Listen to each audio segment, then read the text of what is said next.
maombi ya familia. Na tunapojifunza haya, tuanze kusoma kitabu cha Ezra sura ya 8 mstari wa 21, alafu Yeremia 29 mstari wa 7. Tuanze na kitabu cha Ezra sura ya 8 mstari wa 21.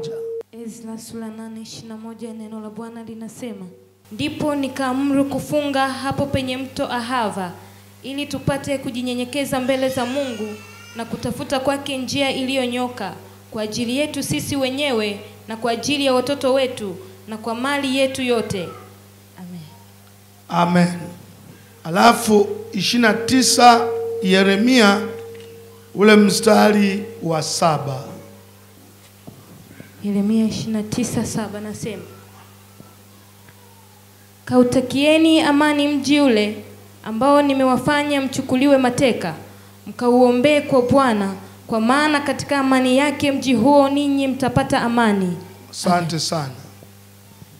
Kitabu cha Ezra, Biblia inazungumza hawa watu wakaingia kwenye maombi, lakini mojawapo ya vitu walivyokuwa wanaviombea ni pamoja na kuwaombea watoto. Yale maombi yalikuwa ni maombi ya kifamilia. Anasema tukaingia kwenye maombi ya kufunga kwa ajili yetu sisi wenyewe, kwa ajili ya watoto wetu, kwa ajili ya mali zetu. Wakaingia maombi ya kufunga kuwaombea. Nataka nikuulize mzazi ulioko hapa, ulishawahi ingia maombi ya kufunga kuombea watoto wako? Maana wazazi wengi huwa wanaomba baada ya adui kupiga watoto ndio anaingia kwenye maombi. Walio wengi huwa wanaomba baada ya shetani kuwaonea kwanza, akisha waonea shetani ndio anaingia kwenye maombi. Nataka wakati tunatafakari haya, mzazi unayenisikiliza, ulishawahi ingia maombi ya kufunga kuombea watoto wako? Hawana tatizo lolote, ila unaingia maombi ya kufunga kuombea watoto wako, hata ulinzi tu. Mungu uwalinde watoto wangu. Yaani uko kwenye maombi ya kufunga, huli hunywi, unamwambia Yesu, nakabidhi watoto wangu mikononi mwako, naomba uwalinde na kuwatunza. Halafu sio hivyo tu, hatuombagi maombi ya jumla tunapowapeleka watoto wetu kwa Yesu. Takuonyesha kwenye Biblia, hatuombagi maombi ya jumla. Wewe Mungu amekupa watoto 8, usifanye maombi yale, Baba nakabidhi watoto wangu wote. Hapana. Hapana. Kila mtoto ana baraka yake. Kila mtoto ni lazima mzazi ujifunze kutamka matamko kwa kila mtoto. Kila mtoto ana baraka yake. Jifunze kumpeleka mtoto mmoja mmoja mbele za Mungu. Mungu amekupa watoto 2, mtaje mtoto wako. Mfano mimi mtoto wangu anaitwa Elizabeth. Namwambia Yesu, namkabidhi mikononi mwako mwanangu Elizabeth. Naomba umlinde na mabaya yote. Nakataa kila aina ya nguvu za adui. Nakataa maroho ya kurithi. Unaanza kuvunja vitu, na kama kuna viashiria vyovyote vya tabia ambayo wewe huifurahii, unamwambia Yesu, ninakataa tabia mbaya kwa mtoto wangu fulani, unamtaja kwa jina. Halafu kama uko naye hapo hapo nyumbani, wakati unataka kuhitimisha yale maombi, muite yule mtoto apige magoti hapo, alafu mzazi toa matamko kwa yule mtoto. Lakini wazazi wengi, Baba nakushukuru, na waleta watoto wangu wote. Mshike mkono jirani yako, mwambie jifunze kuomba maombi ya reja reja. Mwambie sio ya jumla jumla. Nitakuonyesha kwenye Biblia. Bwana Yesu asifiwe sana. Sasa nianze na maneno haya. Kwa nini tuwe na maombi ya familia? Kwa nini? Moja, kuna kifungo cha maombi ya familia. Kuna kifungo, kwanza kabisa, kuna kifungo cha maombi ya familia. Nisikize, hili neno ni gumu kidogo. Unaweza ukuta wewe mzazi, baba au mama, mna kifungo cha kwenye familia, kiasi kwamba hao watoto wanahitaji kuombewa na nyinyi, kwa sababu nyinyi ndio wazazi. Lakini nyinyi wazazi mna kifungo. Angalia Petro wa kwanza sura ya 3. Petro wa kwanza sura ya 3 mstari wa 7. Nataka niende na nyinyi polepole hapa. Ili somo waga nafundisha siku 8. Kwa hiyo nalidokoa kidogo tu. Twende. Petro wa kwanza 3:7 nasema, kadhalika ninyi waume kaeni na wake zenu kwa akili, na kumpa mke heshima kama chombo kisicho na nguvu, na kama warithi pamoja na neema ya uzima kusudi kuomba kwenu kusizuiliwe. Kusudi kuomba kwenu, mi point yangu iko hapo tu. Kusudi kuomba kwenu kusizuiliwe. Yaani maana yake ameanza pale ni kama tunaambiwa sisi wanaume pekee, kwamba nyinyi waume kaeni na wake zenu kwa akili. Ni kama tunaambiwa sisi peke yetu, lakini huko chini akasema kusudi kuomba kwenu. Maana yake sasa ni Mr. and Mrs. Ile neno kwenu maana yake ni wingi. Maana yake sio issue ya mwanaume peke yake, ni mpaka mwanamke. Mungu anaweza akazuia kuomba kwenu. Anapozuia kuomba kwenu kunaleta madhara kwa watoto. Kuna wanafamilia ambao maisha yao kwenye ndoa ni maisha ya migogoro. Maisha ya mgogoro. Maisha ambayo hakuna amani, ni vurugu. Vurugu zinapotokea, ndoa inakosa amani, kuomba kwenu huwa kunazuiliwa. Ndio Biblia inasema. Kuomba kwenu kunapozuiliwa, shetani anajua kwamba tayari maombi yenu yamezuiliwa. Anachokifanya shetani, anakuja kupiga mtoto. Kwa sababu huyu mtoto sasa hana ulinzi wowote. 100% mtoto anategemea ulinzi kupitia kwa mzazi wake. Jamani, naongea na watu hapa. Leo nataka nizungumze kuhusu maombi ya familia. Na tunakwenda kumlilia Mungu sana kwa ajili ya watoto wetu, kwa ajili ya familia. Na hata kama wewe uko hapa, wewe unasema mimi mbona sina watoto, wewe ni familia. Hata kama huna watoto, wewe ni familia. Familia ya nani? Inawezekana familia ya Abel, inawezekana familia ya Maria ya Ramadhani, inawezekana ni familia ya mzee Maganga, inawezekana ni familia ya mzee Masanja, inawezekana familia ya nani? Ya Tahenkama. Wewe ni mwana familia. Jamani, Bwana asifiwe. Kwa hiyo kuna wazazi mko hapa, maombi yenu yamezuiliwa. Ndio maana nakusihi sana wewe ambaye uko hapa, kama hujakaa vizuri kwenye ndoa yako, tengeneza na mke wako, tengeneza na mme wako, ili kusudi maombi yenu Mungu asiyazuie. Ukisha oa au kuolewa, mmeingia kwenye agano. Mungu anaangalia mfanye mambo shirika kiwa pamoja. Mali yangu mimi ni mali ya mke wangu, mali ya mke wangu ni mali ya kwangu. Nikibarikiwa mimi, amebarikiwa mke wangu. Akibarikiwa mke wangu, amebarikiwa mimi. Siku moja nilikuwa nampakia mke wangu, kuna wewe tunaenda. Sasa naendesha gari nikapiga kwenye shimo moja. Nikaona ananitazama. Gari nimenunua mwenyewe, akaniambia unaniharibia gari yangu. Moyoni nikasema kumbe hii gari sio yangu. Kwa sababu kilicho cha kwangu ni cha kwake, cha kwake ni cha kwangu. Kanisa, Bwana asifiwe. Ndio maana unaweza kuona ukaoa au ukaolewa, kabla hujaoa au kuolewa kulikuwa kuna maisha fulani unaishi. Sasa umeingia kwenye ndoa, mmeanza vurugu, unaweza ukashangaa uchumi wako unaanza kupromoka chini. Kwa nini? Mko pamoja, mko shirika. Akifanikiwa yule, umefanikiwa wewe. Sasa Mungu amefunga maombi yenu. Kama amefunga Mungu maombi yenu kwa sababu hamna maelewano, shetani anapiga uchumi wenu. Ndio unashangaa, hivi mimi nimeoa, mbona unaona kama balaa? Sio balaa. Mahusiano kati ya mke na mme ni jambo la muhimu sana kwenye eneo la maombi. Jamani, Yesu asifiwe sana. Ni eneo muhimu sana. Nataka nitoke hicho kipengele, si kama umenielewa vizuri. Jamani, Bwana asifiwe. Hilo ni jambo la kwanza. Naomba ulishike napoendelea. Tengeneza mahusiano yako kwenye ndoa yako, ili Mungu asizuie maombi yako. Rudia hilo andiko, niende kipengele kingine. Petro kwanza sura 3:7, neno la Bwana linasema, kadhalika ninyi waume kaeni na wake zenu kwa akili, na kumpa mke heshima kama chombo kisicho na nguvu, na kama warithi pamoja wa neema ya uzima, kusudi kuomba kwenu kusizuiliwe. Kusudi kuomba kwenu kusizuiliwe. Jambo la pili, kwa nini tuombee familia?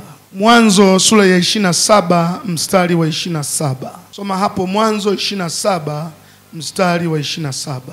Kuna sababu nyingine hapo. Neno la Bwana linasema, akakaribia akambusu, naye akasikia harufu ya mavazi yake, akambariki akasema, tazama, harufu ya mwanangu ni kama harufu ya shamba alilolibariki Bwana. Bwana asifiwe sana. Pointi yangu inasema hivi, kinywa cha mzazi kimejaa baraka na laana. Kinywa cha mzazi kimejaa baraka na laana. Kinywa cha mzazi kimejaa baraka na laana. Mzazi, Mungu amewekeza kwako baraka ya watoto wako. Mzazi yeyote ambaye uko hapa, hata kama mzazi wako hajaokoka, usije ukamdharau kwa sababu hajaokoka. Ukiubariki moyo wa mzazi wako, mzazi akafurahi, akasema mwanangu, Mungu akubariki, baraka zile zinakuja kwako. Heshimu sana mzazi hata kama hajaokoka. Ikiwa ni baba yako, ikiwa ni mama yako, mheshimu sana. Mungu amewekeza baraka na laana kwenye kinywa chake. Kuna watu ambao sijui wanataka kupishana na Biblia. Yule baba ni mvuta bangi, baba ni mlevi, yule baba yuko hivi na hivi, ataniambia nini? Mungu amewekeza, ikiwa ni baba yako, ikiwa ni mama yako, Mungu amewekeza baraka na laana kwenye kinywa chake. Mheshimu sana. Yako mambo ya kukataa, mambo yasiyoendana na Biblia, lakini mambo mengine ya kumbariki. Ama baba, Mungu akubariki. Baba, ngoja nikushonee suti. Baba, ngoja nikununulie chakula. Baba yule akifurahi, mama yule akifurahi, akitamka baraka zinakuja. Naongea na watu hapa. Sasa kama ndivyo ilivyo, wewe mzazi unanisikiliza, Mungu amewekeza baraka kwa kupitia watoto wako. Hao watoto hawa, jifunze kila wakati, hata kama umekasirika, epuka kumtamkia mabaya huyu mtoto. Epuka. Usipende kutamka mabaya kwa mzazi, kwa mtoto wako. Yule mtoto kitakachofanyika ni kipi? Yale mabaya shetani ataenda atayatimiza kama ulivyosema. Alafu kuyang'oa itakuwa ni kazi ngumu. Kupanda ni rahisi, kung'oa ni kazi ngumu. Amekuudhi mtoto wako, amekukasirisha, umeumia moyo wako. Epuka kutoa maneno ya laana. Yatakaa na utakuwa ni mlango wa adui shetani kushambulia watoto wako. Mzee mmoja hajaokoka, siku moja nikaenda tu kumsalimia, ni babu wa miaka karibia 90. Hana kitu, amechoka, hata kutembea hawezi, anajiburuta. Hajaokoka, lakini akanipa somo, akaniambia hivi, mwanangu, mtoto wako hata kama amekukosea makosa makubwa kiasi gani, usimlaani. Ni bora unyamaze kimya kuliko kutoa matamko ya laana. Akaniambia, unaona mimi watoto wangu, anasema kuna watoto ambao nilishusha maneno ya laana kwao. Ajabu yake, wale ambao sikuwalaani wamefariki. Nimebaki na wale watoto niliowalaani wakati wa ujana wangu. Na katika hao watoto ambao waliowalaani kwenye ujana wake ndio anazeeka nao. Moja wapo ni mtoto mmoja ambaye kwenye uzee ule alio nao, anasema mtoto wake alishika panga, akampiga na ubapa wa panga mgongoni baba yake. Anasema ndio watoto ambao sasa hivi ukinipa hela, kama wameona umenipa shilingi 1000, ukiondoka wananinyang'anya. Ndio nilio nao, wanaishi maisha ya laana. Zile laana nilizozitamka ndio zinawatesa leo. Akaniambia usi hata kama umekasirika vipi, usitamke laana kwa watoto. Zitakuja kuwapata. Kuzing'oa ni kazi ngumu kuliko kuzipanda. Nataka kutoka leo, umenielewa mzazi? Jamani, mmenielewa? Hao watoto hawa, mzazi, ukitamka baraka zinawapata, ukitamka laana zinawapata. Amekaa tumboni mwako miezi 9. Mama, ulipokuwa unakula, yule mtoto kile chakula unakula na yeye anakula mle tumboni. Mungu amekaa na ule mtoto kwenye tumbo mpaka umejifungua. Ulikaribia kufa kwa ajili ya kuzaa huyu mtoto. Mungu kawekeza kwako baraka na laana. Jifunze kumtamkia baraka mtoto wako. Ndio maana tunapokwenda kuomba leo maombi ya familia, Usisubiri tu mimi kama mchungaji nimtamkie baraka mtoto wako. Kumbuka na wewe una sehemu ya baraka kwa mtoto wako. Sema amina kwa jina la Yesu. Una sehemu ya baraka kwa mtoto wako. Kwa hiyo tamkia mtoto wako baraka. Mwambie Bwana juu ya mtoto wako. Mungu, nataka mtoto wangu aweje. Mungu, sitaki mambo haya na haya kwa watoto wangu. Amen. Amen. Nisomee 48:15 Mwanzo.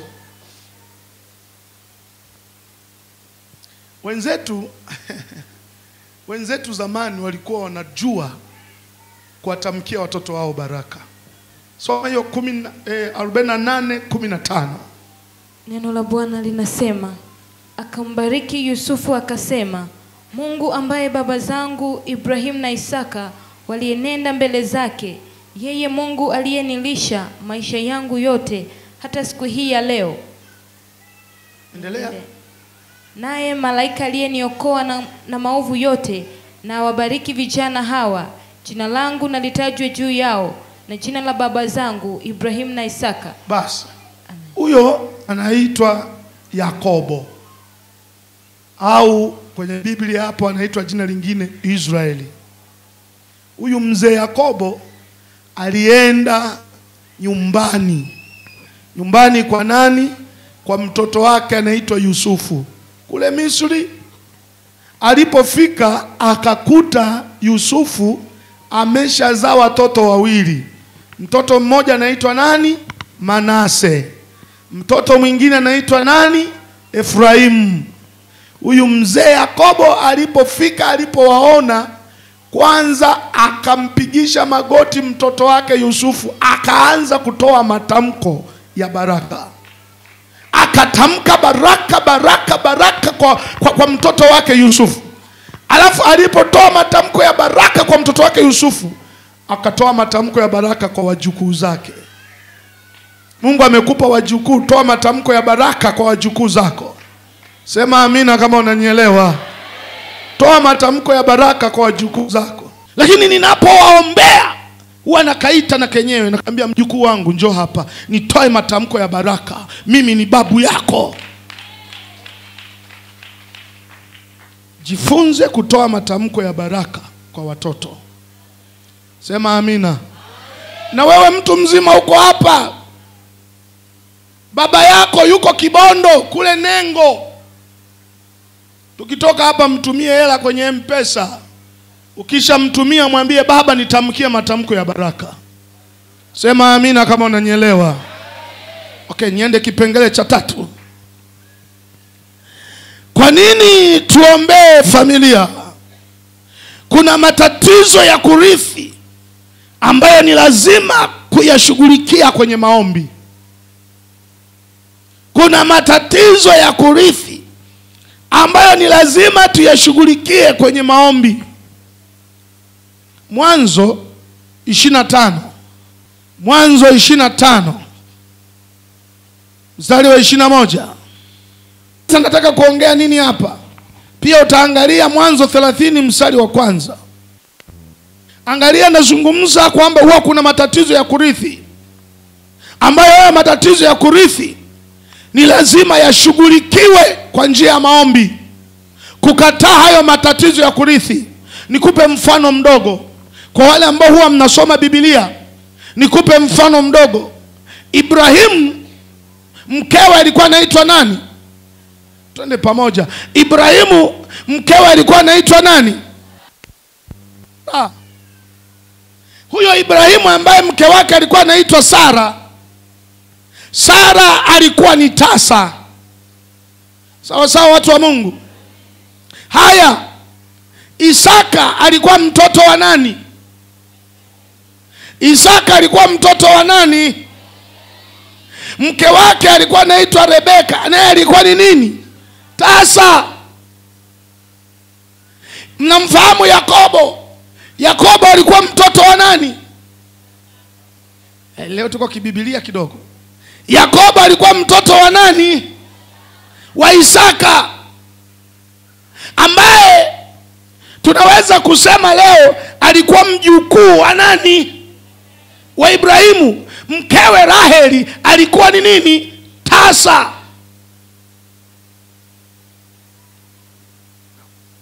Kuna matatizo ya kurithi. Kuna watu wanasema nikishaokoka yamekwisha. Tukishaokoka tunaingia kushindana. Biblia inasema maana kushindana kwetu sisi si juu ya damu na nyama, bali ni juu ya falme. Juzi anazungumza mpaka majeshi ya pepo wabaya kwenye ulimwengu wa nini? Wa roho. Maana yake ukishaokoka, wewe ambaye umeokoka, usimwache Yesu. Sasa unaingia kwenye uwanja wa mapambano kwenye ulimwengu wa roho kwa ajili ya kuwakomboa watoto wako kutoka kwenye maroho ya kurithi. Kuna maroho unakuta mtoto anarithi kutoka kwa baba yake, mengine anarithi kutoka kwa babu yake kule, mambo ambayo hayafai. Kinachowaua ni nini?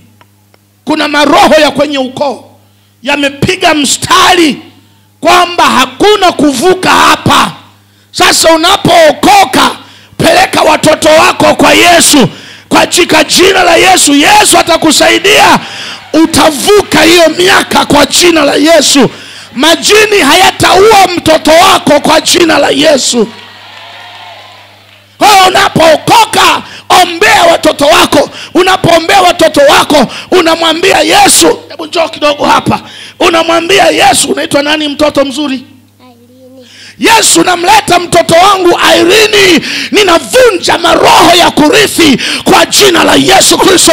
Maroho mabaya ya kurithi kwa jina la Yesu. Ikiwapo kuna maroho yanayosababisha mtoto wangu afya akiwa na miaka 40, na kataa kwa jina la Yesu. Unakaombea katoto kako, unavunja maroho. Jamani, Yesu asifiwe. Ukoo yako majini ambayo yako kwenye koo mbalimbali za kwenye familia ambazo zinaua. Na kwa nini zinaua? Sikiliza, wazee wetu walienda kwenye madhabahu ya shetani, wakatoa sadaka, wakatoa kafara. Halafu kilichofuata ni nini? Sasa yakaja majini, mizimu. Mizimu ni mapepo ya kwenye ukoo, yanakaa pale. Yale mamizimu sasa huwa yanaanza kazi ya kuwalinda watoto. Sasa baadaye yale mamizimu huwa yanataka kafara.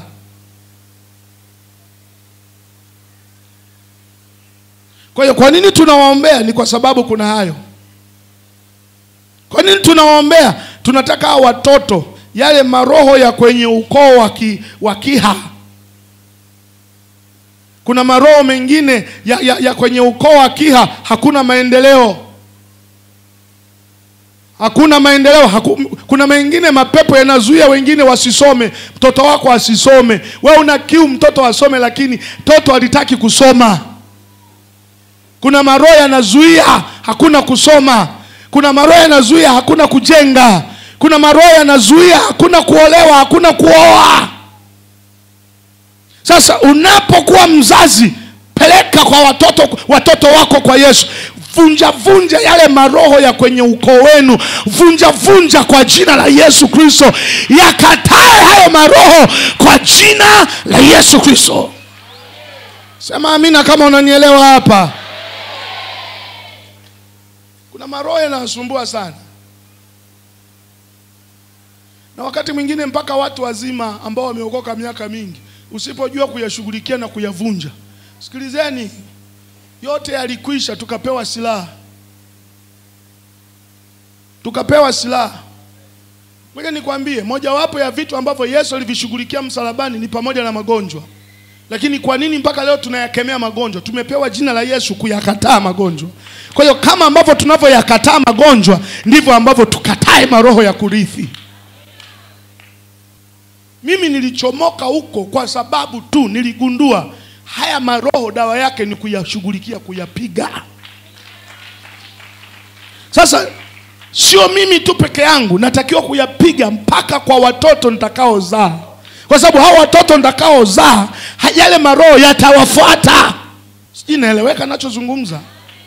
yanayofuatilia watu wengine. Kuna maroho yanafuatilia. Hayo maroho yasiguse watoto wetu katika jina la Yesu Kristo. Tunapokwenda kuomba tunavunja hayo maroho, tunakataa maroho hayo kwa jina la Yesu, kwa watoto wetu yasiwapate. Kama yalikupata wewe, unasema mimi sasa naweka mstari hapa, wanangu wasiyapate hayo maroho, na wabariki kwa jina la Yesu. Hapa katikati yao wapatikane wasomi kwa jina la Yesu. Katikati yao wajenge majumba ya kifahari. Katikati yao wanunue magari ya kifahari. Hapa katikati yao inawezekana kwa jina la Yesu Kristo. Kuna andiko limekuja. Kuna andiko limekuja. Mwanzo 48.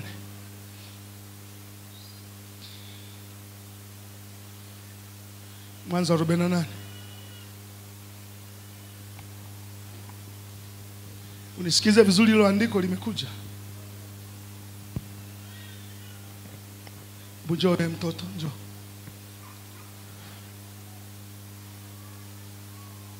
Simama hapa.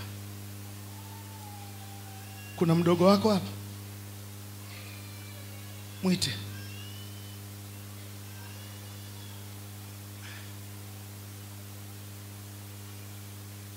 Sogeni hapa. Okay. Sasa hapo mnieleweshe, mkubwa nani? Huyu? Sasa unaweza kuwa mrefu lakini mkao umri mdogo. Somea maandiko sasa. Mstari wa 8. Anzia 8. Unisikilize vizuri hapa mzazi.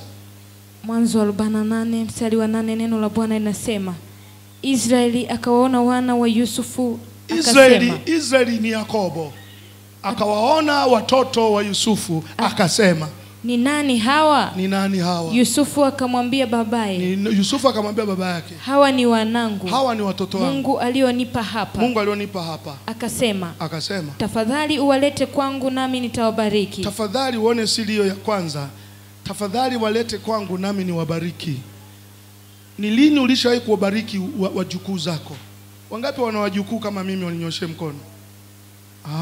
Kumbe mko wengi. Sasa ni lini ulishawahi kuita wajukuu zako ukawapigisha magoti ukatoa matamko ya baraka? Wangapi ambao kusema ukweli kabisa, mchungaji, nilishawaita wajukuu zangu nikaanza kuwaombea matamko ya baraka? Ninyoshe mkono. Unaona nimepata mmoja. Wengine wote unasemaje? Mungu nakushukuru, uwalinde wajukuu zangu wote. Huyu tuliyemsoma Biblia inasema hivi, aliposikia kwamba kuna wajukuu zangu hapa, akamsema walete niwabariki. Endelea kusoma. Mstari wa 10 anasema, na macho ya Israeli yalikuwa mazito kwa uzee, wala hakuweza kuona.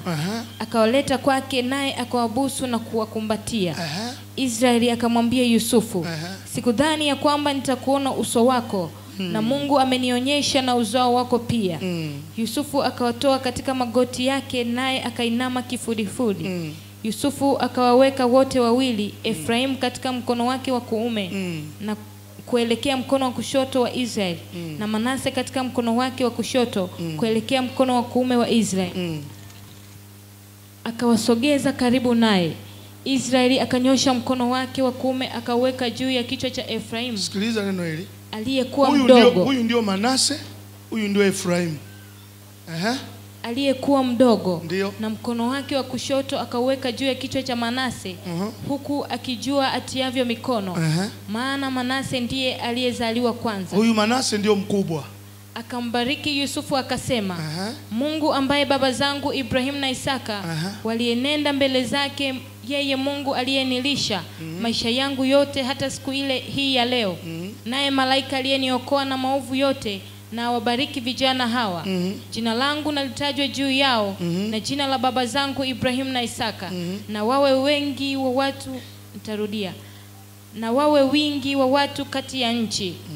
Yusufu alipoona kwamba babaye anaweka mkono wake wa kuume juu ya Yusufu alipoona baba yake mzee Yakobo anaweka mkono wake wa kuume kwenye kichwa cha nani?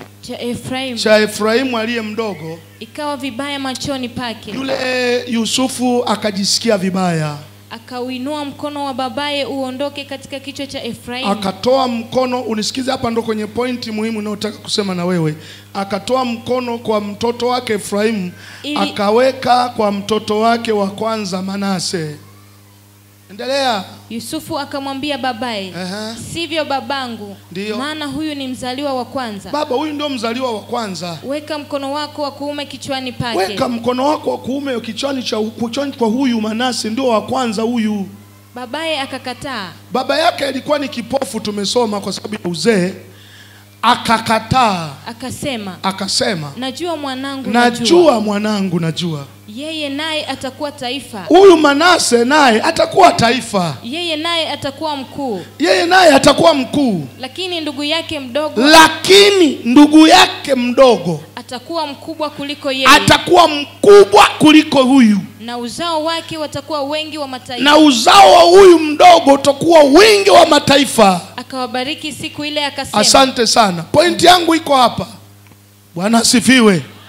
Bwana asifiwe. Watoto wako wametofautiana hatima zao. Kesho zao za watoto wako zimetofautiana. Kuna mtoto mmoja ana kesho iliyo kubwa kuliko ya mwingine. Naongea na watu hapa. Huyu mzee Yakobo alipoweka mkono kwa mdogo, baba yake akasema, weka kwa huyu mkubwa ndio wa kwanza. Huyu mzee akasema, sawa, mimi ni kipofu lakini najua ninachokifanya. Huyu Manase atakuwa mkuu, lakini naona mambo makubwa kwa mdogo wake Efraimu. Jamani, Yesu asifiwe sana. Bwana asifiwe.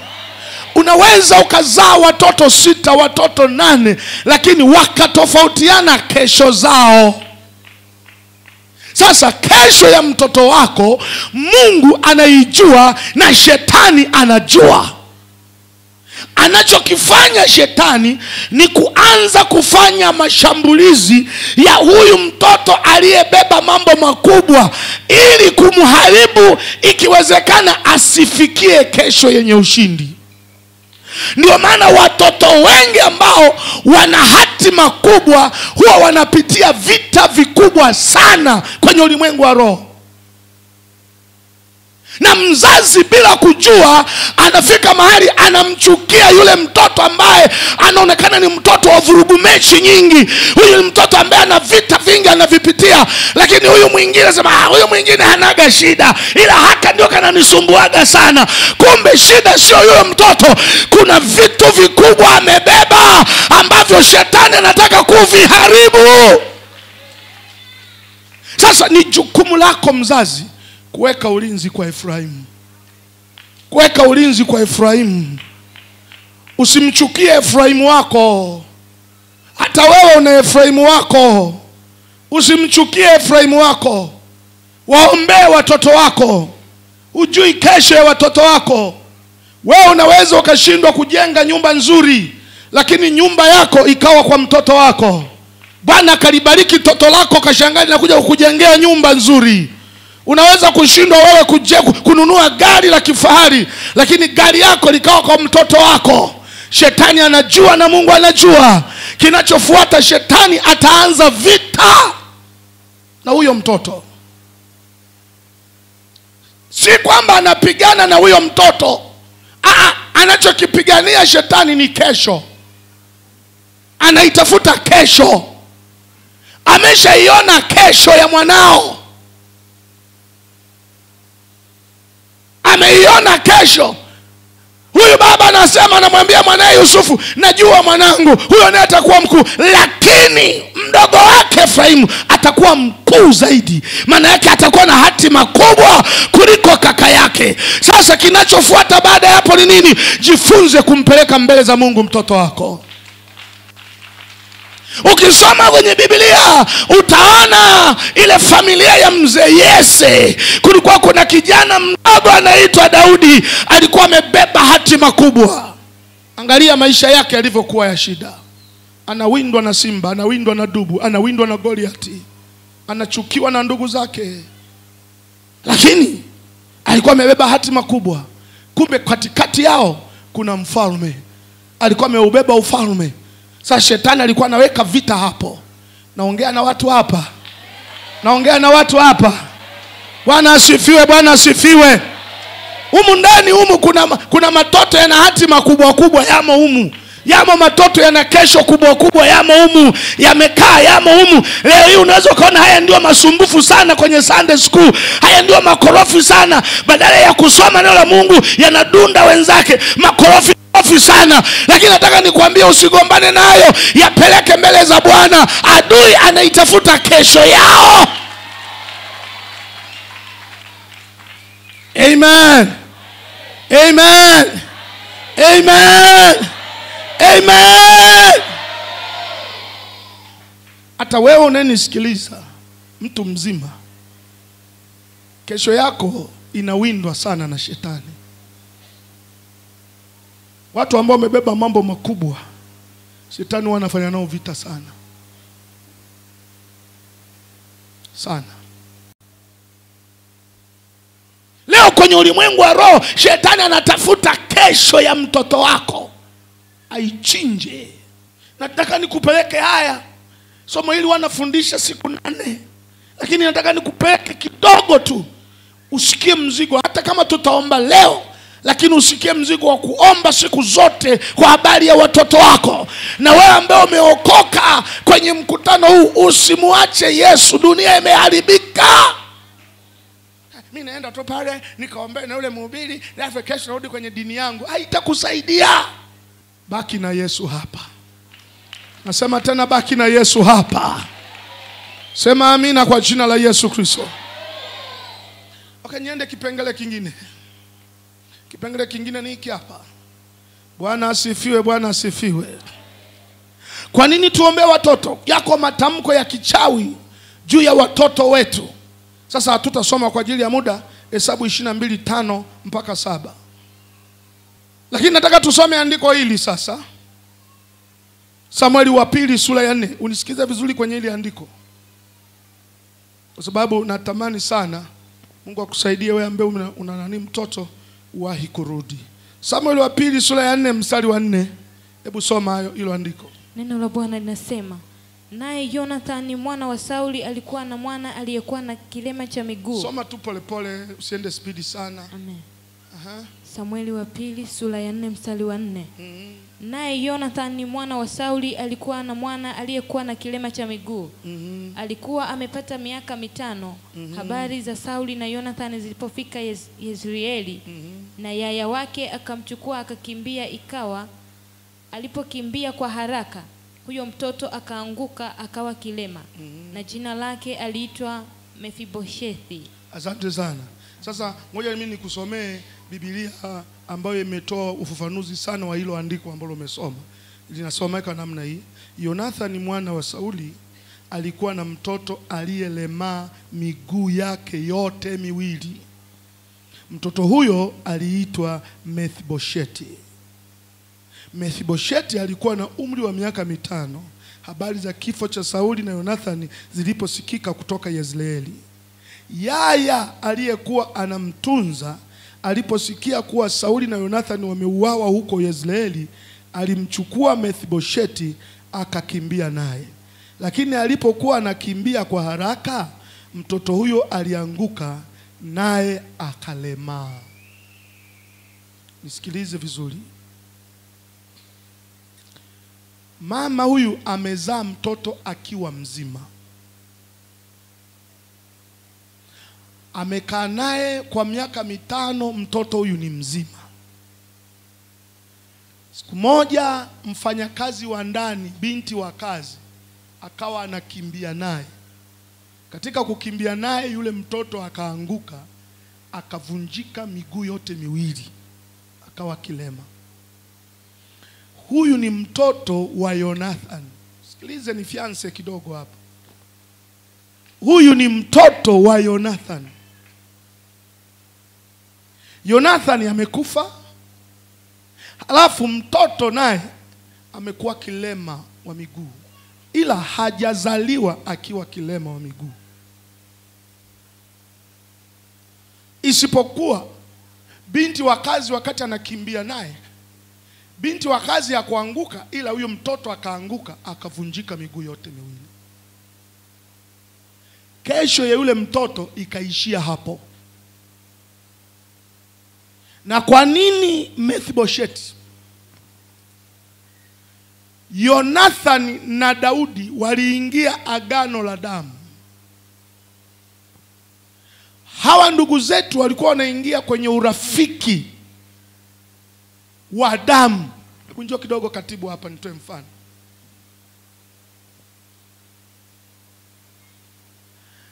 Walikuwa wanafanya hivi, Wayahudi walikuwa wanafanya hivi, unisikilize. Huyu rafiki yangu naingia naye kwenye agano la urafiki la damu. Wazee wa mji wanakusanywa. Ezekieli anakuja na ng'ombe. Mimi hapa nakuja na ng'ombe. Halafu yule ng'ombe wa kwangu anachinjwa. Ile damu inakingwa, inamwagwa chini. Halafu wazee wanasema hivi, wewe Mwinamila, kanyaga hiyo damu ya huyo ng'ombe, huku unatamka maneno yafuatayo: mimi Mwinamila naahidi sitalivunja agano hili la urafiki na Ezekieli. Nikilivunja agano hili na nifanyiwe kama alivyofanyiwa mnyama huyu. Ezekieli naye anachinja mnyama wake, naye damu inamwagwa. Ikisha mwagwa ile damu, Ezekieli naye anapita anaongea maneno hayo hayo. Naingia kwenye urafiki wa damu na Mwinamila. Nikivunja agano hili na nitendewe kama alivyotendewa mnyama huyu. Baada ya hapo ndipo sasa wale wanyama wanachomwa, wanapikwa, watu wanasherehekea, wanakula. Lakini katika agano hilo, watoto wangu wanakuwa ni watoto wa Ezekieli. Watoto wa Ezekieli wanakuwa watoto wangu. Halafu walikuwa wanabadilishana mikuki. Mkuki wangu nampa Ezekieli, mkuki wa Ezekieli ananipa mimi. Ili agano ndio walilifanya kati ya Daudi na Yonathani. Walipofunga hili agano, maisha yakaendelea. Yonathani akafa. Alipokufa Yonathani, kilichofuata sasa, maana yake yule mtoto wa Yonathani, Mephibosheti, maana yake ni mtoto wa nani? Wa Daudi. Daudi sasa tayari ni mfalme, amekaa kwenye kiti cha kifalme. Lakini sasa wamekaa kwa miaka, bado Mephibosheti anahangaika, miguu yote imevunjwa. Siku moja mzee mmoja akatokeza kwenye mji wa Yonathani, akambeba yule mtoto, akasema twende kwa mfalme. Kafika kwa mfalme, yule mzee akasema, mfalme, nilikuwepo siku ya kiapo. Wakati mnaingia agano la damu na Yonathani nilikuwepo. Huyu ni mtoto wa Yonathani rafiki yako. Na lile agano linasema watoto Yonathani ni watoto wako. Kwa nimekuletea huyu mtoto, ni mtoto wako. Daudi akakataa, akasema hapana. Yule mzee akarudi nyumbani kwa Yonathani, akabeba mkuki. Ule mkuki ulikuwa wa nani? Wa Daudi. Kumbuka mkuki wa Yonathani huko nyumbani kwa nani? Kwa Daudi. Sasa akabeba mkuki yule mzee, ule mkuki ambao kautoka nyumbani kwa Yonathani, akafika na kale katoto kalemavu. Alipofikisha pale akamwambia mfalme, kumbuka huu mkuki ni wa nani? Akaunyanyua juu. Daudi akakumbuka mkuki ni wa kwake, akalikumbuka lile agano. Ndipo Daudi kwa uchungu, kwa kulia, akakakumbatia Mefiboshethi kalemavu, akakakumbatia akasema, wewe ni mtoto wangu, ingia ikulu, wewe ni mtoto wangu. Lakini tayari kale katoto kameshaharibiwa kesho yake. Asante sana. Kesho yake imeshaharibiwa. Unaonaje kangekuwa kana miguu yote sawa sawa, pengine kangepewa hata umakamu wa rais, maana baba yake ndio mfalme, baba yake ndio rais, pengine kangepewa hata ukuu wa majeshi. Lakini mkuu gani wa majeshi hana miguu? Shetani aliona kesho ya Mefiboshethi, akaamua kuishughulikia akiwa mtoto mdogo, akavunja miguu yake. Usipoombea watoto wako, shetani atavunja miguu yao, ataivunja kesho yao, ataivunja kesho yao. Wengi kesho yenu imeharibiwa na adui, imeharibiwa. Maisha unayoishi ukupaswa kuishi maisha hayo, adui ameyapiga. Ngoja nimalizie na neno hili, nasikia kuomba. Ngoja nimalizie na neno hili. Jamani, Bwana asifiwe. Bwana asifiwe. Mefiboshethi akaenda hana miguu miwili. Daudi akakakumbatia, akaambia, ni kweli niliingia agano na baba yako, wewe ni mwanangu, njoo kaa ikulu. Lakini hana chochote, hawezi kupewa nafasi yoyote kwenye serikali, hawezi kupewa nafasi yoyote, hana miguu yote miwili. Shetani anaweza akakata miguu ya watoto wako mapema, anaweza akakata kesho yao. Naongea na watu hapa. Anaweza shetani akaharibu kesho yako, sio watoto tu, hata kesho yako anaweza akaishambulia shetani, akaivuruga kesho ya maisha yako. Mama unayenisikia hapa, anaweza akavuruga kesho yako shetani. Ngoja nikuonyeshe laana ambazo nataka pia kwenye maombi tuzifute. Hizi ni laana ambazo huwa zinatamkwa kwenye familia na kuonyesha kwenye Biblia. Nataka hizi laana tuzivunje pia kwa jina la Yesu. Ngoja nikuonyeshe kwenye Biblia maandiko kama mawili, alafu tuombe Mungu. Fungua pamoja nami Biblia yako, kitabu hiki cha Joshua.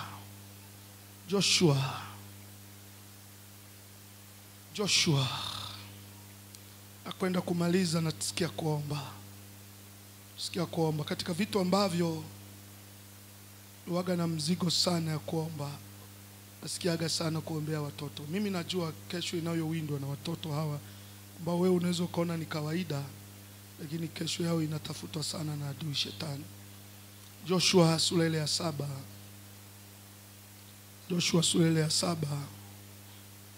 Naomba unisikilize mimi nisome maandiko haya taratibu. Sikilize vizuri haya maandiko. Joshua sura ile ya 7, nianze kusoma 19 mstari. Joshua akamwambia Akani, mwanangu, nakusihi mtukuze Bwana Mungu wa Israeli, ukaungame kwake. Uniambie sasa uliolitenda, usinifiche. Akani akamjibu Joshua akasema, ni kweli nimefanya dhambi juu ya Bwana Mungu wa Israeli, nami nimefanya mambo haya na haya. Nilipoona katika nyara joho nzuri ya Babeli na shekeli 200 za fedha na kabari ya dhahabu uzani wake shekeli 50, basi nalivitamani nikavitwaa. Tazama, vimefichwa mchangani katikati ya hema yangu na ile fedha chini yake. Basi Joshua akatuma wajumbe wakapiga mbio mpaka hemani, na tazama vile vitu vilivyokuwa vimefichwa hemani mwake na ile fedha chini yake, wakavitoa kutoka hapo katikati ya hema, wakavileta kwa Joshua na kwa wale wana wa Israeli wote, nao wakaviweka chini mbele za Bwana. Kisha Joshua na Israeli wote pamoja naye, sikiliza neno hili, aliyefanya kosa ni Akani. Lakini sikiza neno hili, kisha Joshua na Israeli wote pamoja naye wakamtwaa Akani mwana wa Zera na ile fedha na lile joho na ile kabari ya dhahabu na wanawe na binti zake. Ile neno wanawe linamaanisha wale watoto wa kiume. Alafu na binti zake na ng'ombe zake na punda zake na kondoo zake na hema yake na vitu vyote alivyokuwa navyo, wakavileta juu hata bonde la Akori. Yoshua akasema, mbona umetufadhaisha hivi? Bwana atakufadhaisha wewe leo. Ndipo Israeli wote wakampiga kwa mawe, kisha wakawateketeza. Sio wakamteketeza, wakawateketeza kwa moto na kuwapiga kwa mawe. Ngoja nikwambie kidogo. Kosa amefanya baba, lakini watoto wakakusanywa. Walipokusanywa wale watoto, na wenyewe wakatakiwa kuuawa. Ni kama vile wale watoto wanafika mahali sasa, wanamwambia baba, baba, kwa nini uliiba? Ona sasa baba, tunakwenda kupigwa mawe, tunakufa. Baba, kwa nini ulifanya hivyo? Kosa sio la watoto. Kuna vitu ambavyo baba yako alivifanya, aliua albino kule. Ile dhambi inapiga kelele mpaka kwa watoto wako. Badala ashughulikiwe Akani peke yake, wakashughulikiwa mali zake mpaka na watoto wake. Hivi siji kama naeleweka hapa.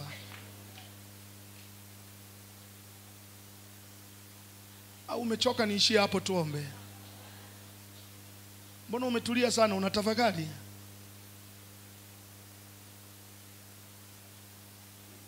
Inawezekana baba yako kuna vitu aliiba, alafu akaja akashare na wewe mkala pamoja. Akani alifanya kosa yeye, lakini foleni iliyofolenishwa pale mpaka na watoto wake. Ngoja nimalizia andiko la mwisho. Nimalizia andiko la mwisho, somo hili ni refu sana. Nimalizia andiko la mwisho. Jamani, Bwana asifiwe. Nimalizia andiko la mwisho, kitabu cha Samuel. Nataka haya maandiko nisome mimi mwenyewe, wewe utakuwa unanifuata tu kwenye Biblia yako. Samueli wa pili sura ya 3. Samueli wa pili sura ya 3. Nianze kusoma mstari wa 17. Usikilize vizuri maandiko haya, maana nitasoma alafu nitaenda kutoa maana ya kila kipande cha kwenye andiko hili. Biblia inasema hivi, Samueli wa pili sura ya 3 mstari wa 17. Basi Abineri akafanya mashauri na wazee wa Israeli, akasema, zamani mlitaka Daudi awamiliki, basi sasa fanyeni hayo, kwa maana Bwana amemtaja Daudi akisema, kwa mkono wa mtumishi wangu Daudi nitaokoa watu wangu Israeli katika mikono ya Wafilisti na katika mikono ya adui zao wote. Basi Abineri alinena masikioni mwa Benjamini. Kisha Abineri akaenda ili kunena masikioni mwa Daudi huko Hebroni maneno yote yaliyoonekana kuwa mema machoni pa Israeli na machoni pa nyumba yote ya Benjamini. Basi Abineri akamwendea Daudi huko Hebroni na watu 20 pamoja naye. Daudi akamfanyia karamu Abineri na watu wote waliokuwa pamoja naye. Kisha Abineri akamwambia Daudi, nitaondoka niende zangu, nami nitamkusanyia Bwana wangu ufalme Israeli wote, ili wafanye agano nawe ukamiliki juu ya wote inaowatamani roho yako. Basi Daudi akamruhusu Abineri, naye akaenda zake kwa amani. Na tazama, watumishi wa Daudi pamoja na Yoabu walitoka jeshini. Sikiliza hii point.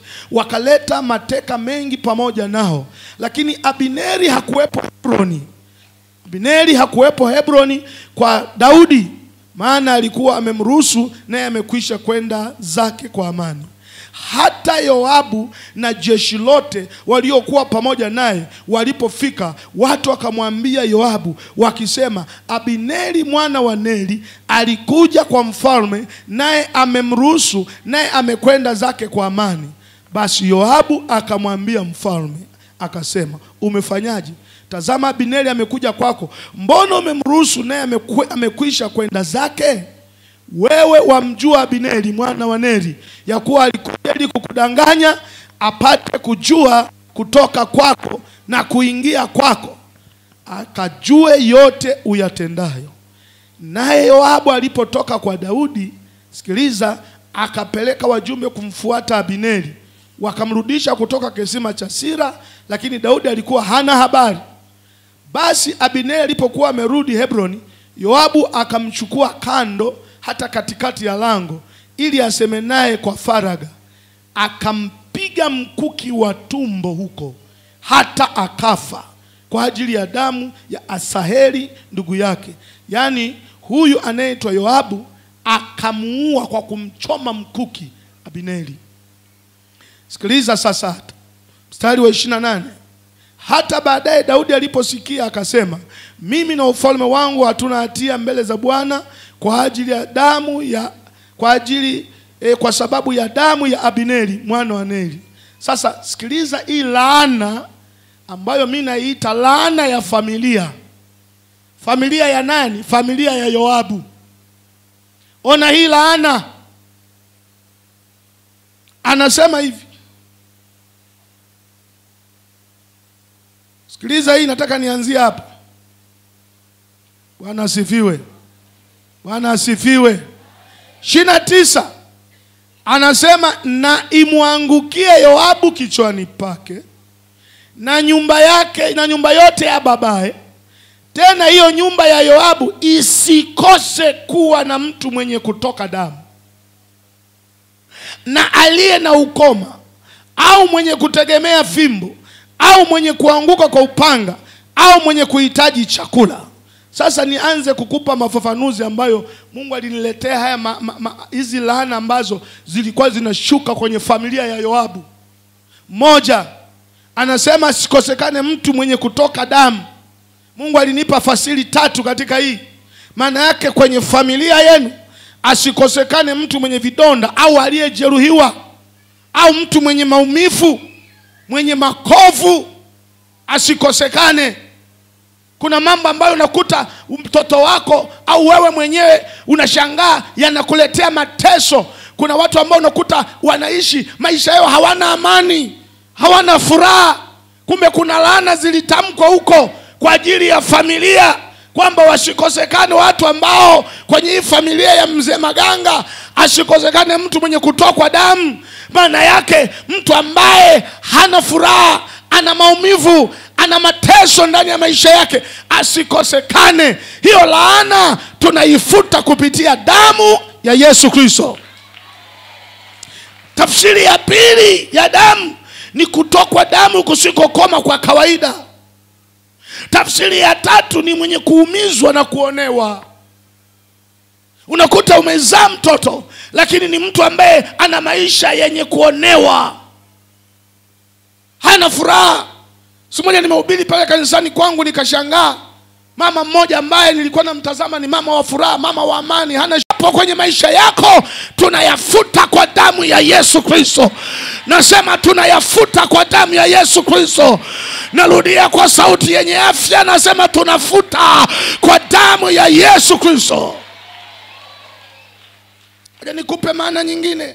Anasema hapo laana hii wakati anaishusha Daudi kwa mtu anayeitwa Yoabu, akashusha nyingine akasema asikosekane mwenye ukoma.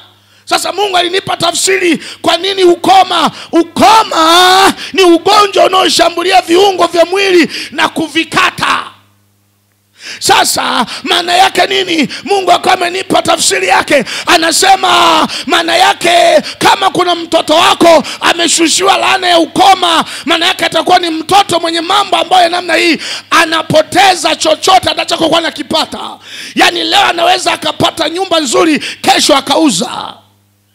Unaweza ukashangaa mume wako unafika mahali mna maisha mazuri, lakini ghafla yeye ni mtu wa kupoteza. Amepata kazi leo, kesho amefukuzwa. Amepata kazi leo, kesho amefukuzwa. Ni mtu wa kupoteza. Mtu mwenye ukoma huwa anapoteza viungo vyake. Sasa hii roho ikiingia kwenye maisha ya watoto wako, watakuwa ni watoto wa kupoteza. Kitu chochote anachokipata hakitadumu kwenye maisha yao. Atakuwa ni mtu wa kupoteza. Leo mmepata hiki, kesho mmekiuza. Leo mmepata hiki, kesho mmekiuza. Leo mmepata hiki, kesho kimepotea. Leo mmepata hiki, kesho kimeharibika. Kuna wanandoa ambao wanaishi maisha ya namna hiyo kwenye ndoa zao. Leo amepata hiki na mume wake anasema haleluya hosana, Bwana ametenda. Kesho yake anashangaa mume wake ameviuza. Tunashukuru Mungu tumepata leo hiki, kesho kimeharibika. Hiyo ni roho ambayo tunaipiga kwa jina la Yesu Kristo. Tunakataa kupoteza kwa jina la Yesu Kristo. Bwana akikubariki amekubariki. Nasema hivi, tunakataa kupoteza kwa jina la Yesu. Kwa jina la Yesu Kristo. Ukipata kazi, kazi yako uendelee nayo. Ukipata gari, gari lako uendelee nalo. Ukipata baraka, baraka hizo zidumu kwa jina la Yesu Kristo.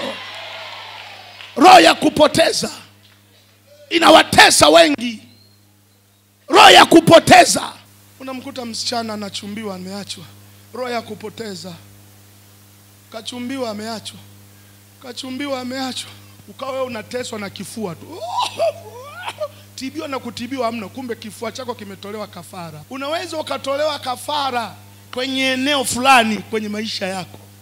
Sio mpaka wanasema ukisikia tu wanaotolewa kafara sio wote wanaokufa, hamna.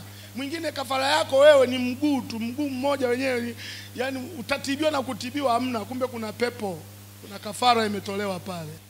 Ukoma, kupoteza. Chochote unapata hakikai, kinapotea.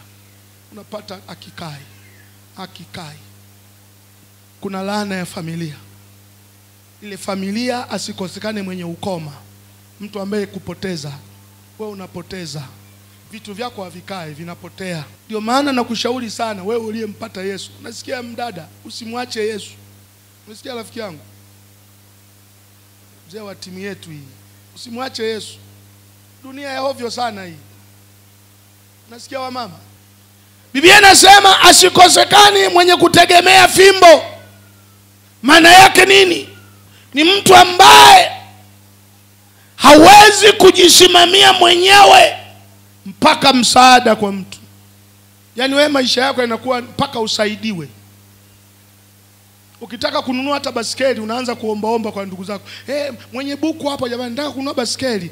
Yaani huwezi kufanya jambo la maendeleo wewe peke yako mpaka usaidiwe. Unategemea fimbo.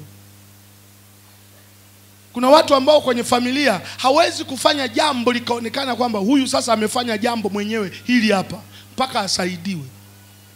Anaishi maisha kama omba. Ukiona amejenga chumba na sebule, ujue amechangiwa na ukoo mzima. Hafanyi jambo la maendeleo yeye peke yake. Anategemea fimbo. Lakini anasema mwenye asikosekane mwenye kuanguka kwa upanga. Maisha yake huyu mtu yamezungukwa na mateso, yamezungukwa na vita, hana amani. Lakini anasema asikosekane mwenye kukosa chakula. Yani hii ni laana ya kuto kujitosheleza kwa mahitaji yako. Utosheleki. Mtoto mwenye laana hii au mtu mwenye laana hii hata ukampa milioni 20 leo azimtoshi. Atazimaliza tu na hajafanya kitu. Maana kuna laana. Ndio maana unaweza kumkuta mtu ana mshahara wa shilingi 500,000, alafu kuna mwingine ana mshahara 200,000, lakini unashangaa mwenye 200,000 ana maendeleo, wa 500,000 hana maendeleo. Yeye siku zote anasema hazitoshi. Unaweza kumpa mtu milioni 2 hapa. Milioni 2. Hebu fanya jambo, atakwambia hazitoshi. Hazitoshi. Mimi ukinipa milioni 2 alafu niulize baada ya miezi 3, hazitakuwa 2 tena. Lakini mwenye hii roho hii, laana hii inomtesa, hata umpe shilingi ngapi hazitoshi. Utakuta mezila tu zimeisha.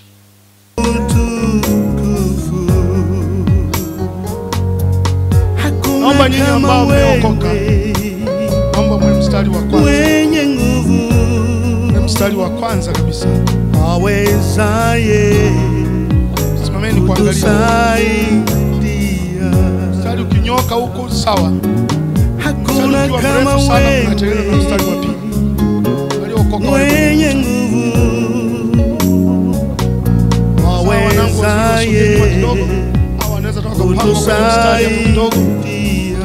Sasa kikazi hapa. Naomba hivi viti vikunjwe. Haya ni maombi. Itachukua muda mrefu sana kuombea watu. Ni wewe. Asante Yesu. Naomba fundi mitambo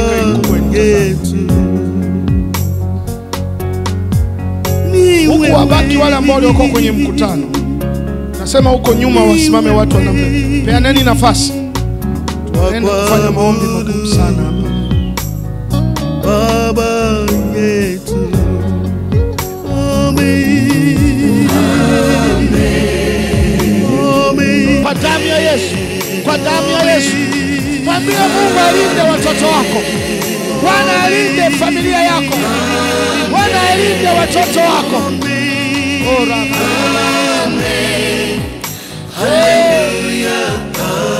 Ukiwa umefunika macho yako, ukisikia kwanza kuomba, wewe anza tu kuomba, anza tu kuomba, anza tu kuomba. Peleka mtoto wako kwa Yesu. Peleka mtoto wako moja moja. Hata kama hayuko hapa, hata kama huyo mtoto hayuko hapa, mtaje kwa jina lake. Hata kama yuko Mwanza, hata kama yuko Dar es Salaam, hata kama yuko nje ya nchi, mtaje kwa jina lake. Halafu mpeleke kwa Yesu. Mpeleke kwa Yesu. Mpeleke kwa Yesu. Mpeleke kwa Yesu. Mpeleke kwa Yesu. Mimi bado sijaanza kuomba. Natamani uanze kuomba wewe. Taa hizo roho kwa jina la Yesu. Awezaye kutusaidia, hakuna kama mandara Masaya, katika jina la Yesu. Yule anaishi na kutawala, kazi za shetani ziharibike. Biblia inasema tuwapate wapi wanawake waombolezao, wanaweza kuomboleza kwa ajili ya watoto wao, kwa ajili ya huyo mtoto. Wewe ndio uliyeteseka kwa ajili ya mtoto wako. Yule mtoto wakati wa ujauzito uliteseka wewe. Kuna wakati ambapo ulikaribia kufa kwa ajili ya huyo mtoto. Peleke kwa Bwana mtoto wako. Peleke kwa Yesu. Peleke kwa Yesu. Peleke kwa Yesu. Peleke kwa Yesu. Peleke kwa Yesu. Peleke kwa Yesu. Huyo mtoto wako, peleke kwa Yesu. Familia yako, peleke kwa Yesu. Mpaka kule nyuma, mpaka kule nyuma, mpaka kule nyuma. Peleka watoto wako kwa Yesu. Ora manda baba saya. Kamande rebo sapa. Katika jina la Yesu. Fundi mitambo pandisha hii maiki. Kwa jina la Yesu, kwa jina la Yesu. Kwa jina la Yesu, kwa jina la Yesu. Omba mwanamke, mwanaume. Ombea watoto wako. Ombea kesho yao. Iweke ulinzi kesho ya watoto wako. Kesho ya watoto wako iweke ulinzi. Kesho ya maisha yako iweke ulinzi. Weka ulinzi kwa kesho.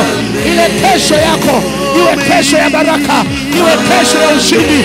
Ombea kesho ya ambao hawana wazazi, walete hapa. Katika jina la Yesu, katika jina la Yesu, katika jina la Yesu, katika ulinzi juu yao. Natamka ulinzi juu yao. Na kataa mabaya. Mabaya yoyote hayatawapata watoto hao. Mabaya yoyote yaliyokusudiwa na adui shetani hayatatokea kwao. Mabaya yoyote katika maisha ya watoto hao hayatatokea juu yao. Hayatatokea kwa jina la Yesu. Hayatatokea kwa jina la Yesu. Hayatatokea kwa jina la Yesu. Hayatatokea kwa jina la Yesu. Hayatatokea kwa jina la Yesu. Hayatatokea kwa jina la Yesu. Hayatatokea kwa jina la Yesu. Sogeza hapo hiyo mama kwa jina la Yesu Kristo. Nyosha mikono yako miwili juu. Nyosha mikono yako. Nyosha hii mikono kwa jina la Yesu Kristo. Ewe adui shetani, katika jina la Yesu ninakupiga kwa radi ya moto. Kwa jina la Yesu ninakupiga kwa radi ya moto. Katika jina la Yesu uzao wako ukabarikiwe. Uzao wako ukalindwe na Bwana. Kila mapanga ya ibilisi ninayang'oa kwa mamlaka ya jina la Yesu. Ninang'oa, ninang'oa, ninang'oa, ninang'oa, ninang'oa kwa radi ya moto. Ninang'oa ewe ewe shetani, ewe pepo, jini la kutegwa, nguvu za giza, achia maisha ya mwanamke huyu, achia maisha yake, achia maisha yake, achia maisha yake. Kataa laana zote kwa watoto wako. Vunja, vunja hizo laana. Vunja kwa damu ya Yesu, kwa damu ya Yesu, kwa damu ya Yesu. Kubariki kwa damu ya Yesu, ninakubariki kwa damu ya Yesu, ninakubariki kwa damu ya Yesu, ninakubariki kwa damu ya Yesu, nakubariki, nakubariki, nakubariki, nakubariki, nakubariki, nakubariki, nakubariki kwa damu ya Yesu, kwa damu ya Yesu, kwa damu ya Yesu, kwa damu ya Yesu, kwa damu ya Yesu, kwa damu ya Yesu, kwa damu ya Yesu, kwa damu ya Yesu. Toka kwa mtoto huyu, pepo, achia, achia maisha yake, achia kwa mtoto huyu, achia pepo, achia kwa mtoto huyu, achia maisha yake na kuapisha kwa moto, kwa damu ya Yesu. Toka, toka, toka, toka haraka kwa jina la Yesu. Achia maisha ya mtoto huyu, achia kwa jina la Yesu, kwa jina la Yesu, kwa jina la Yesu, kwa jina la Yesu, kwa jina la Yesu, kwa jina la Yesu. Nakubariki, nakubariki, nakubariki kwa jina la Yesu, kwa jina la Yesu. Ukalindwe na Bwana. Bwana akulinda na kukutunza, Bwana akulinda na kukutunza, Bwana akulinda na kukutunza, Bwana akulinda na kukutunza katika jina la Yesu. Bwana alinde uzao wako. Yesu alinde uzao wako. Yesu alinde uzao wako. Yesu alinde uzao wako. Yesu alinde uzao wako. Yesu alinde uzao wako. Yesu alinde uzao wako kwa jina la Yesu. Haya, pepo, pepo, achia watoto hao. Pepo, achia watoto. Achia maisha yao. Achia maisha yao. Achia maisha yao. Achia maisha yao. Achia maisha yao. Achia maisha yao. Achia maisha yao. Achia maisha yao. Achia maisha yao. Achia maisha yao kwa jina la Yesu. Kwa radi ya moto, achia mtoto huyu, achia binti huyu, achia maisha, achia kwa jina la Yesu. Toka na kuapisha, toka kwa jina la Yesu. Toka, achia maisha yake. Toka kwa jina la Yesu. Toka na kuapisha. Leta huyo kwa jina la Yesu Kristo. Kazi za shetani ziharibike. Leta na huyo hapo kwa jina la Yesu. Kwa jina la Yesu, mlete hapo kwa jina la Yesu. Kwa jina la Yesu. Kwa jina la Yesu. Kwa jina la Yesu. Shika mikono hiyo kwa jina la Yesu. Kwa jina la Yesu. Wewe pepo, wewe jini, wewe jini, wewe jini, sogeza hapo. Wewe jini, na kuapisha kwa jina la Yesu. Na kuapisha kwa jina la Yesu. Na kuapisha kwa jina la Yesu. Na kuapisha kwa radi ya moto. Toka, achia maisha yako. Wewe jini, sogeza hapo. Wewe jini, wewe jini, wewe jini, wewe jini, teketea, teketea, teketea, teketea, teketea, teketea, teketea, teketea, teketea, teketea, teketea, teketea, teketea kwa jina la Yesu, kwa jina la Yesu, kwa jina la Yesu. Na kupiga, haribika, teketea nguvu za mateso. Wengine endelea kuomba, usitazame hao wenye pepo wanafunguliwa na Yesu. Haya moto, haya moto, haya moto, haya moto, haya moto, haya moto, haya moto, haya moto. Yesu yuko kwa Yesu, kwa jina la Yesu, kwa jina la Yesu. Achia maisha yako, achia maisha yako, achia maisha yako, achia maisha yako, achia maisha yako, achia maisha yako, achia maisha yako, achia maisha yako, achia maisha yako, achia maisha yako, inakupiga kwa moto, inakupiga kwa moto, inakupiga kwa moto. Achia maisha, achia maisha. Yeye na watoto wanafunguliwa leo kwa jina la Yesu, kwa jina la Yesu. Moto, moto, moto,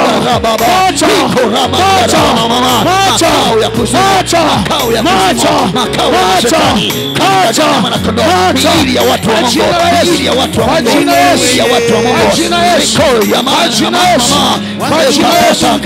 kukataliwa, kukataliwa, kukataliwa, kukataliwa, kukataliwa.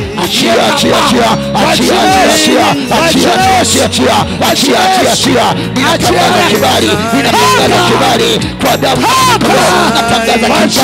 natangaza kibali, natangaza ustawi kwa jina la Yesu Kristo. Kwa damu ya mwana-kondoo natangaza kibali chako kwa damu ya mwana-kondoo. Ninakuhamisha kutoka katika giza na kutoka katika roho katika damu ya mwana-kondoo, katika damu ya mwana-kondoo, katika damu ya mwana-kondoo. Kama Yesu alivyonena akawatoa wale wanafunzi wake akawaambia, kuna punda mtakuta katika mlango wa kijiji, mfungueni na atakayewauliza mwambie Bwana naye. Nami natangaza kwa niaba ya Yesu, Bwana haja na maisha ya mioyo giza kwa kuishia kwenye barabara iliyonyooka katika ulimwengu wa roho. Na wapiga adui zako, na wapiga adui zako, natangaza furaha yako, natangaza mwanzo ya mandara baba.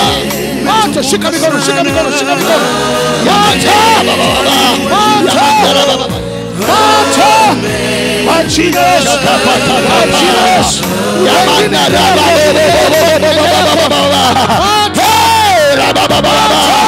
akubariki wewe na watoto wako, akubariki wewe na uzao wako katika jina la Yesu Kristo. Kwa neno la Bwana nafika laana juu ya watoto wako, juu ya watoto wako katika jina la Yesu Kristo. Natangaza mwanzo mpya, natangaza amani ya Yesu Kristo. In the name of Jesus. Kwa jina la Yesu. Moto wa Yesu unawaka, moto unawaka, moto unawaka, moto kamata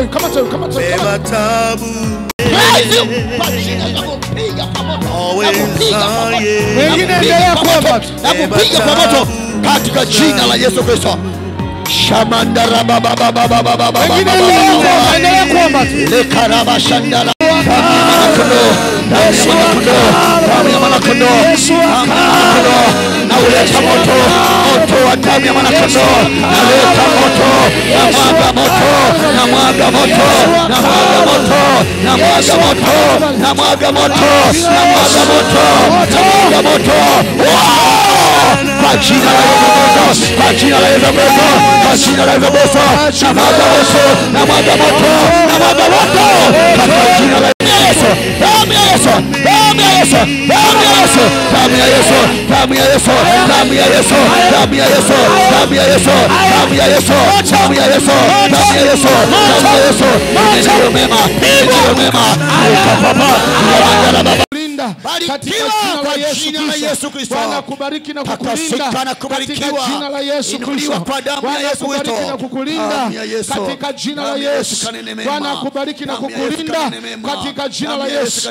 Bwana kubariki na kukulinda katika jina la Yesu. Bwana kubariki na kukulinda iliyomwagika kwa ajili ya watu wake. Takasika binti katika jina la Yesu. Bwana kubariki na kukulinda, Bwana kufanye kuwa shujaa katika jina la Yesu Kristo. Bwana akutunze na kukubariki katika kizazi hiki katika jina la Yesu Kristo. Damu ya Yesu Kristo. Mzee wa kanisa yeyote yuko nje aingie ndani. Kama kuna mzee wa kanisa yuko nje aingie ndani. Mtaelekeza mikono yenu, alafu mtawaombea watu hawa, na maombi hayo yataongozwa na mchungaji na mama mchungaji wa kanisa. Msikilize sasa nyinyi ambao mmeokoka. Huyu hapa ndio baba yenu wa kiroho. Huyu ndio mchungaji wenu kuanzia sasa. Atawaombea mkiwa na shida yoyote. Amen. Wangalieni kila mahali. Amen. Ukiona mahali nimeenda, amen, sina mashaka na. Hallelujah. Amen. Mchungaji huyu ni mwombaji. Amen. Yale ambayo tumeomba katika wiki hii, amen, bado hujaona majibu. Mchungaji huyu, amen, hata kama mimi naondoka, hallelujah, Mungu amempaka mafuta kasuru hii. Amen. Yesu atafanya mambo. Ombe sana, shikamana naye. Shikamana naye katika jambo lote. Huyu ndio mama Yesu. mama yenu.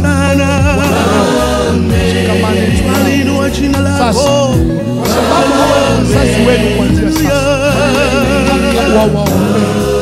watamke baraka kwenu, kama ambavyo mzazi wa kimwili anazo baraka kwa watoto wake, hivyo ilivyo mzazi wa kiroho ana baraka.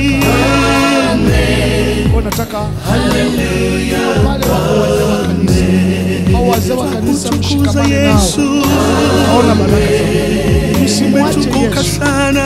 Sirudi nyuma, asiwepo mtu wa kuwashawishi kumwacha Yesu. Kitaka kuziona wakati mchungaji atakuwa anatuongoza maombi haya, wazee wa kanisa mtaelekeza mikono yenu huko, mtaombea hawa watu ili neema ya Bwana iwe juu yao. Kisha maliza, kuna jambo la mwisho tutamalizia na kanisa lote. Mungu awabariki.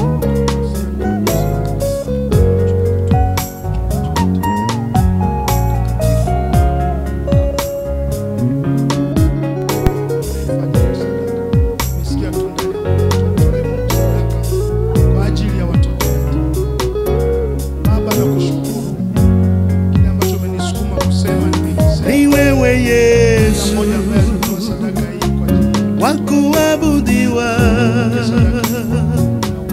wakupewa sifa.